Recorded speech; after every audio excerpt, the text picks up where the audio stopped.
যে আসলে বাংলাদেশের সংবাদ মাধ্যমগুলি মানে গণমাধ্যমগুলি কেন এইরকমভাবে নত জানো? আমরা কিন্তু হাসিনার সময়, শেখ হাসিনা বলতে আবার ওনারা আমাকে অনুরোধ করছে, যাই হোক এই এক অদ্ভুত ব্যাপার, এই শেখ হাসিনার সময় আমরা এইটাই ফিল করতেছিলাম। তাসনিম, আপনি যেরকম এটা খারাপভাবে ফিল করছেন, যেটা মাহবুব মোর্শেদ ফিল করছে, যেটা আমি ফিল করছি, যে আমরা আসলে কথা বলতে পারতেছি না, প্রশ্ন করতে পারতেছি না। এখন কেউ কেউ আমাদের দর্শকরা যে বলতেছেন যে তার প্রশ্ন করার উদ্দেশ্য খারাপ ছিল, তো হাসিনা তো পুরাটা সংবাদ মাধ্যমে গিলা খাইয়াও তার উদ্দেশ্যে সফল হতে পারে না। একটা দুইটা সাংবাদিক প্রশ্ন করলে এই পুরাটা ভিত, পুরাটা প্রতিষ্ঠান কেন কাইপা ওঠে? ওদের দুর্বলতাটা কোন জায়গায়, এটা যদি একটু বলতেন। যে মানে ওদেরকে কি সরকার ভয় দেখায়? না না, প্রথম কথা হলো যে আমি মনে করি না যে বর্তমান সরকার থেকে এই ধরনের কোনো পদক্ষেপ নেওয়া হয় যে সাংবাদিকদেরকে ভয় দেখানো হবে। এটা সরকারের নীতি বলে আমার কাছে মনে হয় না। এবং আমি প্রথমে শুরুই করছি যে আমার নিজের প্রতিষ্ঠানে আমি কোনো ধরনের হুমকি, ভয়ভীতি, চাপ কোনো কিছু আমাকে ফেস করতে হয় নাই, আমার রিপোর্টারদেরকে ফেস করতে হয়। কিন্তু বর্তমানে আমি যেটা দেখতেছি, এবং even if you go back to the press conference you are talking about, যে মানুষটাকে প্রশ্ন করা হলো, হ্যাঁ, যে মানুষটাকে প্রশ্ন করা হলো মানে ফারুকী সাহেবকে প্রশ্ন করা হলো। ইনফ্যাক্ট আমি যখন ঢাকায় ছিলাম, ফারুকী সাহেব নিজে আমাকে এবং আমার টিমকে গণভবন ঘুরিয়ে দেখিয়েছেন, এবং তার সাথে সাংবাদিকদের কি ধরনের সুসম্পর্ক এটা মোটামুটি মানে জানা কথা, রাইট? এবং তিনি কিন্তু অফেন্ডেডও হন নাই, তিনি কিন্তু বলেনও নাই যে আমাকে এই প্রশ্নটা করা যাবে, রাইট? জিনিসটা কি হয়েছে? জিনিসটা হয়েছে যে এখানে সরকারের বাইরে একটা মব ফর্ম করতেছে, এবং সেই মব বলতেছে যে এই 3 সাংবাদিক এরা দালাল টালাল এগুলা প্রশ্ন করতে পারবে না, বা whatever they come up with their own theories. এবং তারপরে সেটার প্রেক্ষিতে ওই সংবাদ সংস্থা যেটা আছে সেটা তাদের চাকরি নষ্ট করে ফেলতেছে। এখন আমরা যখন সংবাদ মাধ্যমের বা সাংবাদিকতার স্বাধীনতার কথা বলি, এটা কিন্তু আমাদেরকে মনে রাখতে হবে যে আমরা শুধুমাত্র এটা সরকারের এগেইনস্টে এই রাইটটা দাবি করি না, আমরা প্রতিষ্ঠানের এগেইনস্টে এই রাইটটা দাবি করি। মানে নেত্র নিউজের একজন সাংবাদিকের সাংবাদিকতা করার অধিকার সর্বপ্রথম আপহোল্ড করতে হবে নেত্র নিউজকে। এরপরে আমি সুইডিশ সরকারের কাছে যাই, বা এরপরে আমি বাংলাদেশ সরকারের কাছে যাই। সরকারের কাছে আমি যাব পরে, আগে আমি আমার নিজের প্রতিষ্ঠানের যে নীতিটা আছে সেটা আমাকে আগে ঠিক করতে হবে। এখানে আপনি যদি দেখেন যে যাদেরকে চাকরিচ্যুত করা হয়েছে তাদের যে টার্মিনেশন লেটার গুলো এসেছে, একটা ইন্টারেস্টিং জিনিস খেয়াল করে দেখবেন, কোথাও কিন্তু বলা হয় নাই যে নীতিমালার অমুক ধারাটা আপনি ভঙ্গ করেছেন। দেখেছেন এটা? মানে নাই কি নাই। এবং বাংলাদেশে আমি যেটা শুনছি, এবং মাহবুব ভাইকে কিন্তু আমি এই প্রশ্নটা এই কারণে করছিলাম, ওনাকে খোঁচানোর জন্য না, বা উনি খুব রেগে গেছে যে আমি ওনার সাথে কন্টেস্ট করে অন্যায় করে ফেলছি। It shows A sort of intolerance. আমার জানার একেবারে একাডেমিক একটা আগ্রহ ছিল যে বাসসের মতো একটা সংবাদ সংস্থার নীতিমালা এখানে কি বলে। আমার কাছে মনে হয় যে জনাব খলিল, আমরা আসলে বিবিসি প্রডিউসার্স গাইডলাইন বলে একটা জিনিস আমরা দেখি, এপির এরকম একটা নোটবুক আছে। আমি যতদূর জানি যে প্রথম আলো তাদের সাংবাদিকদেরকে দেখানোর জন্য, মানে আমি যখন প্রথম আলোতে কাজ করতাম তখন থেকে এটা কাজ শুরু করেছিল, তারপরে এটা গেছে, তারাও একটা এরকম একটা হ্যান্ডবুক বা নোটবুক বানাইছে, কিন্তু এটা নিয়ে প্রশ্ন করে কি আছে সেটা আমি এখনো জানি না। আমরা যে এখানে এত বড় বড় গলায় কথা কইতেছি, আপনি এখন সুইডেনে আছেন, আমি কয়দিন আগে পর্যন্ত জার্মানিতে ছিলাম, জার্মানির ডয়েচে ওয়েলের ওয়েবসাইটে এখনো মনে হয় আমার রিলেটেড রিপোর্ট বা আমার রিলেটেড কথাই সবচেয়ে বেশি। আমরা কি পারতাম দ্বিতীয় বিশ্বযুদ্ধের পর হিটলারকে সাপোর্ট করে এরকম কোনো প্রশ্ন করতে? আমরা কি পারতাম ফ্যাসিজমের পক্ষে হয়ে একটা কথা বলতে? আমরা কি পারতাম ডয়েচে ওয়েলেতে থাকতে সময় আমি কি হিটলার নামটা উচ্চারণ পর্যন্ত করতে পারতাম? এই প্রশ্নগুলি করা হচ্ছে, এইটা যদি আপনি একটু উত্তর দেন, কারণ মানে আমি আজকে মনে হয় একটু বেশি কথা বলে ফেলতেছি। আরেকটা জিনিস হচ্ছে যে, আরেকটা একটু বলি, আমরা একটা পোল করছিলাম, সাংবাদিকতার দায়িত্ব নৈতিকতা বিষয়ে আইন হওয়া প্রয়োজন, বলছেন তথ্য উপদেষ্টা জনাব মোহাম্মদ মাহফুজ আলম। প্রিয় দর্শক, এমন মন্তব্য সঠিক বলে মনে করেন কিনা? শতকরা 86% মনে করেন এটা সঠিক, শতকরা 14% মনে করেন এটা সঠিক না। 23,000 দর্শক আমাদের ভোট দিয়েছেন। জনাব তাসনিম খলিল, আমরা এত কথা বলছি, বাংলাদেশের ক্ষেত্রে আমরা যেরকম স্বাধীনতা চাই, যে হ্যাঁ যে কোনো প্রশ্ন চাই, আমরা আসলে জার্মানিতে, ইউরোপে, সুইডেনে এটা করতে পারতাম কিনা? জনাব তাসনিম খলিল। প্রথম কথা হলো যে যারা এই ধরনের কুতর্ক করে হ্যাঁ, তারা পুরা জিনিসটা না বুঝে না জেনে করে। এক হলো গিয়ে যে দ্বিতীয় বিশ্বযুদ্ধ শেষ হয়েছে সম্ভবত 1945 আর আজকে হলো গিয়া 2025। কতগুলো বছর আপনি হিসাব করেন, এবং যারা এই ধরনের মানে কুযুক্তিটা দিচ্ছে তারা কত বছর আগে আটকায় আছে, মানে কোনো পরিবর্তন নাই, মানে তাদের দুনিয়ায় সাংবাদিকতার নীতি, গণতন্ত্রের নীতি, এগুলোর কোনো পরিবর্তন হয়নি, ঠিক আগে যা ছিল। না কিন্তু হ্যাঁ? তাসিফ একটু ছোট্ট করে যদি আপনার অনুমতি নিয়ে না, না, না, আজকের আলোচনা একটু বলি। আমি শেষ করতে দেই। আচ্ছা, আপনি হ্যাঁ। কিন্তু বিশেষ করে আপনার ইউরোপে জেনোসাইড ডিনায়াল মানে হলোকস্ট ডিনায়ালের উপর ল আছে, যেটা আবার আপনার সুইডেনে কিন্তু এটা অ্যাপ্লিকেবল না। এবং আমি আপনাদের সাথে তো ডয়চে ভেলে ইনভেস্টিগেটিভ ইউনিটের সাথে তো আমাদের যৌথ কাজ হচ্ছে একাধিক, দুইটা হলো, এবং হ্যাঁ একাধিক, এবং সেখানে কিন্তু আমি দেখছি যে হ্যাঁ, জার্মানিতে আপনাদের আইনগুলা সুইডেন থেকে বেশি করা, এবং আমাদের অনেক সময় এইভাবে, যেমন এই যে বিগিতা নাও মেয়েদের সাথে যখন কাজ করছি, আরাফাতের সাথে কাজ করছি, তো আপনার সহযোগীরা জার্মান সহকর্মীরা বলছে যে এটা তো আমরা এইভাবে বলতে পারবো। হ্যাঁ, আমি বলছি যে এটা আমি বলতে পারবো, কারণ আমার সুইডিশ আইনে এটাতে কোনো বাধা নেই। হ্যাঁ, কেন ভাই? মানে হোয়াট মেক্স দ্যাম থিঙ্ক, বাংলাদেশে যারা আপনাকে এই প্রশ্নটা করছে তাদেরকে একটু জিজ্ঞেস করে দেখেন তো যে জার্মান আইনটা কেন ভালো, সুইডিশ আইনটা কেন ভালো না। ওকে, আমি প্রশ্নটার মধ্যে একটু লেজ লাগাই, যে ধরেন জার্মান আর সুইডিশ আইনটা আসলে আপনি যেটা বলছেন যে এটার মধ্যে একটু কমপ্লেক্সিটি আছে। আমি 5.5 বছর ওইখানে কাজ করেও অনেক কিছু ভালো করে বুঝছি, অনেক কিছু ভালো করে বুঝি নাই। আপনি নিশ্চয়ই আরো এটা বুঝবেন। আমি এখন যে দেশে আছি সেই দেশটা কথা বলি। ডোনাল্ড ট্রাম্প থেকে শুরু করে মার্কিন কোনো প্রেসিডেন্ট কিন্তু তার পছন্দের প্রশ্নকর্তার বাইরে কোনো প্রশ্নকর্তাকে হোয়াইট হাউসের ওই গার্ডেনে আমন্ত্রণই জানান না। কখনো যদি ভুলে ভালে আমন্ত্রণ জানান, আপনি জানেন আমি কার কথা বলতেছি, 2018 সালে উনি কিন্তু তাকে বাইর করে দিয়েছেন। সিএনএন তার পাশে দাঁড়াইছে, অনেক কষ্ট করে তার প্রশ্ন করার অধিকার তার ফেরত আনতে হয়েছে। তো এটা তো মোরলেস তাই চলে। বাংলাদেশেই বা কেন চলবে না? মোস্তফা সরোয়ার ফারুকী ভালো মানুষ সহ্য করছেন, কিন্তু মাহবুব মোর্শেদ কেন সহ্য করবেন? মানে উনি এই প্রশ্ন কেন তার সহ্য করতে হবে যেখানে রক্তের দাগ এখনো শুকায় নাই? না না, সেটা তো অবশ্যই, কিন্তু আরেকটা জিনিস তো দেখতে হবে যে মাহবুব মোর্শেদরা বলেন বা মুস্তফা সরোয়ার ফারুকী বলেন, তারা তো বর্তমানে শাসকের আসনে আছেন, এবং উইথ অল ডিউ রেসপেক্ট, মানে মাহবুব মোর্শেদ কোন একটা কারণে আমার উপর হঠাৎ করে খেপে গেছেন, যাই হোক, অবৈধ কোন একটা কাজ করছি সেই কারণে। কিন্তু ঘটনা হলো গিয়ে যে আমি তো ওনার যে commitment towards democracy in Bangladesh, এটাকে তো আমি কোনোভাবেই অস্বীকার করতে পারবো না। আমি যখন নির্বাসনে, তখন এই মাহবুব মোর্শেদরা ঢাকা শহরে দাঁড়াইছে রাস্তায়, এটা তো আমরা অস্বীকার করতে পারবো না। আর এট দ্য সেম টাইম মাহবুব মোর্শেদদেরকেও বুঝতে হবে যে যখন তারা শাসকের আসনে বসবেন, তখন কিন্তু তাদেরকে প্রশ্নগুলা ফেস করতে হবে, এবং মাথা ঠান্ডা রেখে সেই প্রশ্নগুলোর উত্তর তাদেরকে দিতে হবে, যেটা ফারুকী সাহেব কিন্তু খুবই চমৎকার ভাবে করছেন।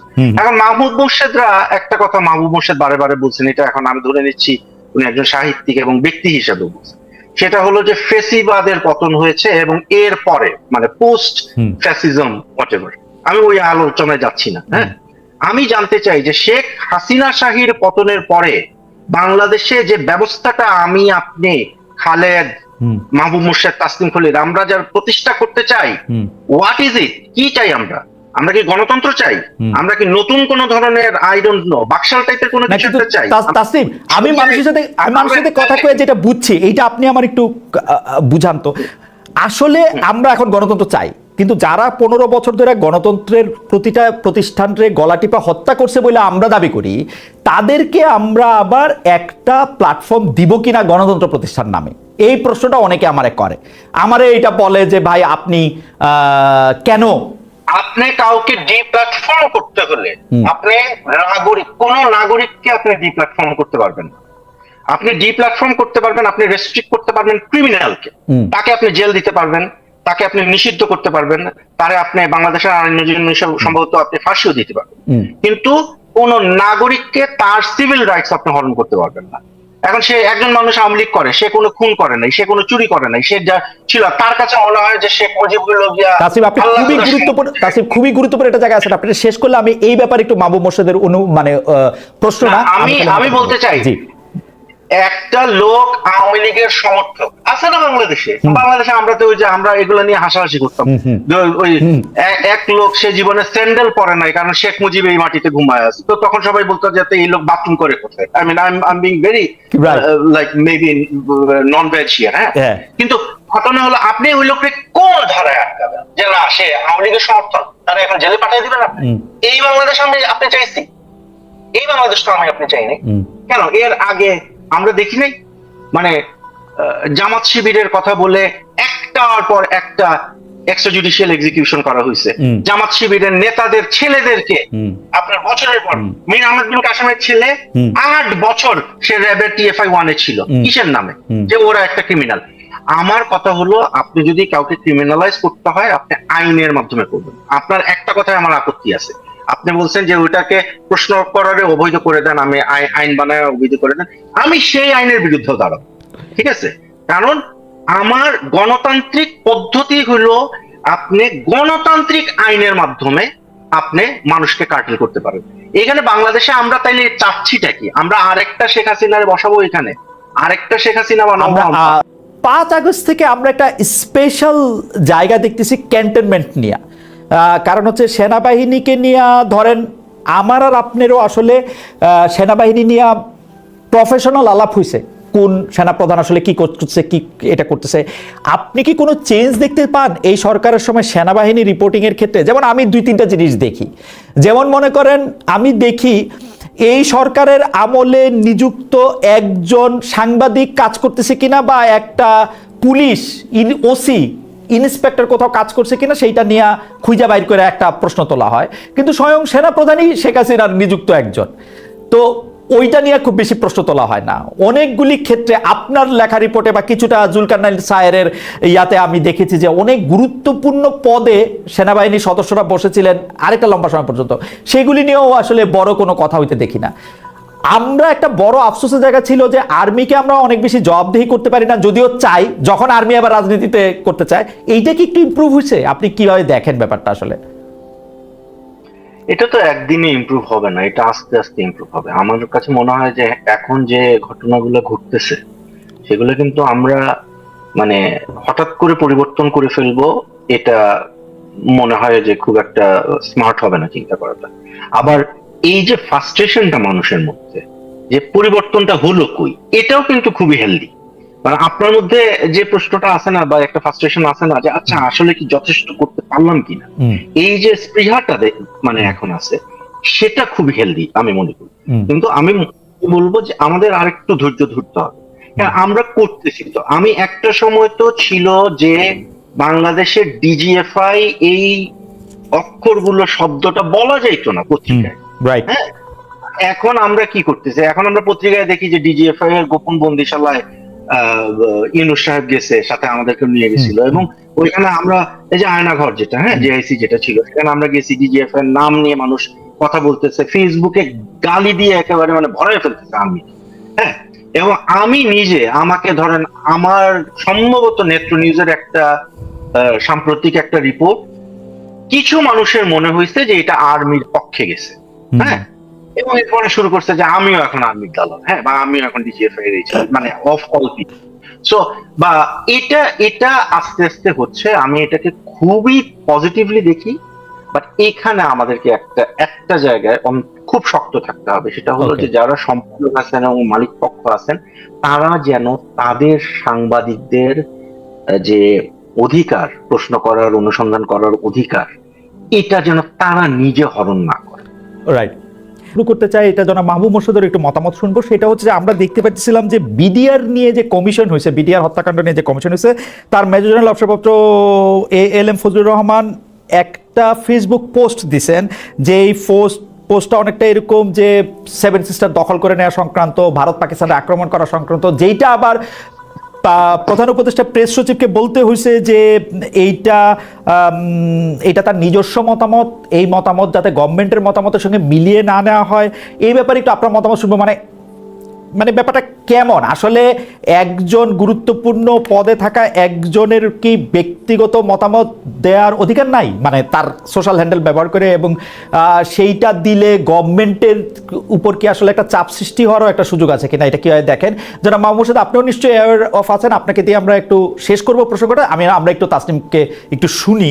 তাসনিম নিশ্চয়ই একটু খেয়াল করেছেন যে major general ALM Fazlur Rahman এবং পরে জনাব শফিকুল আলমের বক্তব্য। না, এটা তো খুবই ভালো, আমি খুবই পজিটিভ ডেভেলপমেন্ট হিসেবে এটা দেখি। কেন দেখি? কারণ আমি দেখতেছি যে এইটা একটা সরকার যে অনেক রেসপন্সিভ। হ্যাঁ, এখন আমার একটা সমস্যা হয়েছে, আমি কিন্তু যে বর্তমানে যে প্রেসিং যেটা আছে আমার ওরা খুব পছন্দের, এবং আমি I have a confession to make. আমার নিজের নিউজ রুমে লোকজন আমাকে এটা নিয়ে রীতিমতো আমার স্টাফরা বুলি করে যে হ্যাঁ, তাসনিম ভাই তো শফিক ভাইয়ের ফ্যান। হ্যাঁ, সো কিন্তু আমি খুব অবজেক্টিভলিও যদি বলি, আমি মনে করি it's a very professional news. ছোটখাটো ভুল সবারই থাকে, তো কি বলে প্রেস উইং। সো আমার ওদের রেসপন্সিভনেসটা খুবই ভালো লাগে। মানে এইখানে বিডিআর বিদ্রোহ নিয়ে যে কমিশনটা হয়েছে সেটার যে প্রধান, উনি কিন্তু সরকারকে রিপ্রেজেন্ট করেন না। মানে আইন টাইন দেখলে আপনি দেখতে পারবেন যে এটা একটা ইন্ডিপেন্ডেন্ট জুডিশিয়াল বডির মতো করা হয়েছে, যে আইনের আন্ডারে। কিন্তু এইখানে কিন্তু একটা গুরুতর মিস ইন্টারপ্রিটেশনের সুযোগ রয়ে যায়। কারণ ওই জেনারেল সাহেব যেটা বলতেছে সেটা কিন্তু জাতিসংঘ সনদের, আমরা যেহেতু ইউনাইটেড নেশনস এর মেম্বার স্টেট, মানে গুরুতর লঙ্ঘন এটা। হ্যাঁ, পিসফুল সেটেলমেন্ট অফ ডিসপিউটস এটাকে ধরা হয় ইন্টারন্যাশনাল ল এর মানে বেসিক এক দুইটা থাম রুলের একটা। উনি কিন্তু ওইটার বিরুদ্ধে গিয়ে কথা বলতেছে এবং বাংলাদেশ সরকারকে, বাংলাদেশ স্টেটকে এখানে ইমপ্লিকেট করতেছে। এটা বিভিন্ন ভাবে মিস ইন্টারপ্রিটেড হতে পারে এবং বাংলাদেশের বিরুদ্ধে ব্যবহার করা হতে পারে। হ্যাঁ, আমি কোনো নীতি কথায় যাচ্ছি না এখানে, আমি বলতেছি যে এই স্টেটমেন্টটার প্রোপাগান্ডা ভ্যালুটা কোন দিকে, এটা বাংলাদেশের সরকারের অ্যাডভার্সারিরা কিভাবে ব্যবহার করতে পারে। তো সেই ক্ষেত্রে শফিকুল আলম যখন মানে খুব কুইকলি এটাকে ডিজাউন করে স্টেটমেন্টটা দিছে, আমি মনে করি যে এই রেসপন্সিভনেসটা আমাদেরকে মানে এপ্রিশিয়েট করতে হবে।